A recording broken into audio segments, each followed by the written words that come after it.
Hello Shri Swami Samarth. चला तर आज आपण बनवूया आपली महाराष्ट्राची पारंपरिक अशी भाजी, ती म्हणजे मोदकाची भाजी। त्यासाठी आपण बघा किसलेलं खोबरं, शेंगदाणे, खसखस, तीळ, अर्धी वाटी बेसन पीठ, अर्धी वाटी गव्हाचं पीठ असं घेतलेलं आहे।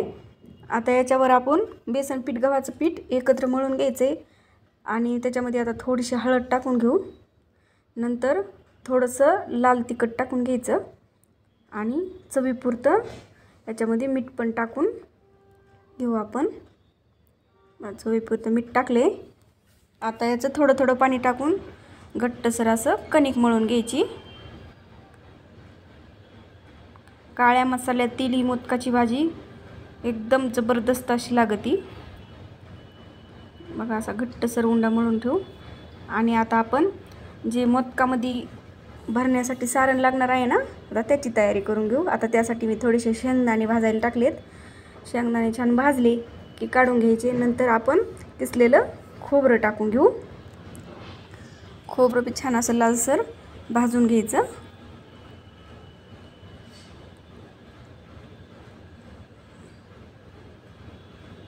बघा छान असं आपलं खोबरं पण भाजलंय। आता तीळ आणि खसखस हे दोन्ही पण आता सोबत टाकून थोडंसं ह्याला पण भाजून घेऊ।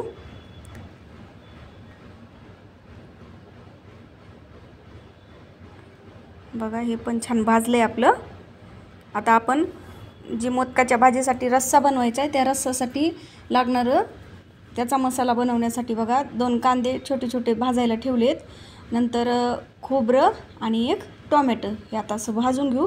तोपर्यंत आता या जे मोदकामध्ये भरायचं सारण आहे ते आता आपण हे खोबरं, नंतर खसखस आणि तीळ आणि शेंगदाणे हे सगळं आपण आता मिक्सरमध्ये वाटून घेणार आहोत। आता त्यामध्येच आपल्याला मीठ टाकून घ्यायचं आहे। नंतर काळा मसाला बघा, काळा मसाला त्याच्यात टाकून घेतला आहे मी थोडासा। नंतर हळद टाकून घेतली आणि चवीनुसार मीठ त्याच्यातच टाकून घेतलेलं आहे।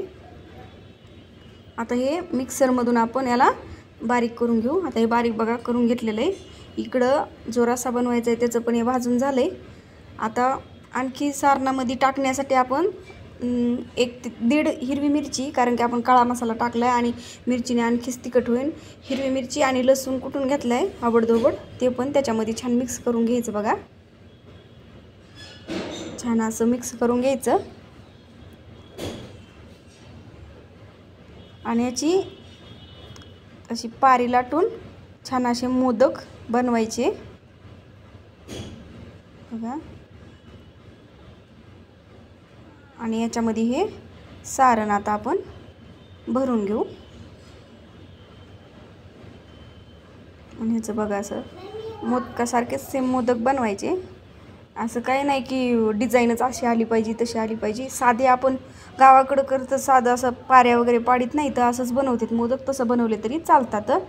आणि आता आपण रश्श्यासाठी लागणारं खोबरं, टोमॅटो, कांदा आणि लसूण आणि थोडीशी कोथिंबीर घालून ह्याला मिक्सरला बारीक असं बघा पेस्ट बनवून घेऊ याची। आता आपण आधी बघा आता भाजीला फोडणी देऊन घेऊ। तेल टाकून तेल गरम झालं की सगळं वाटून घेतलेला मसाला याच्यामध्ये टाकायचा। छान असं बघा तेल सुटूस तर छान परतून घ्यायचं। सगळं भाजलेलंच असतं त्याच्यामुळं तेलात टाकल्यानंतर तेल सुटायला जास्त टाईम लागत नाही। जर कच्चं असलं तर थोडासा टाईम लागतो। आणि थोडीशी हळद आणि 1 चमचा काळा मसाला, हो काळा मसाला ताजाच आपण बनवलेला आहे, भरपूर असा तिखट आहे त्याच्यामुळे आपण 1च चमचा टाकला आहे। आणि थोडासा सुहानाचा मटण मसाला टाकू, बस एवढेच मसाले, बाकी काहीही टाकायची गरज नाही। एवढ्यातच आपली जबरदस्त अशी मोदकाची भाजी तयार होती। आणि गरम पाणी करून टाकायचं, म्हणजे कसं लवकर तेल सुटतं भाजीला, तरी येते भाजीला, त्याच्यामुळं भाजीला गरम करूनच आपण पाणी टाकलेलं आहे। आणि चवीनुसार मीठ टाकून घेऊ बघा। मस्त अशी तरी फुटली, आता उकळी फुटली याला, तर आता आपण हे सगळे बनवलेले मोदक त्याच्यामध्ये टाकून घेणार आहोत बघा। जबरदस्त अशी आपली ही काळ्या मसाल्याची मोदकाची भाजी, जी की मटणापेक्षा पण भारी होती अशी ही भाजी। नक्कीच तुम्ही एकदा ट्राय करून बघा। आणि चॅनलला नवीन असाल तर नक्कीच सबस्क्राईब करा, शेअर करा, लाईक करा.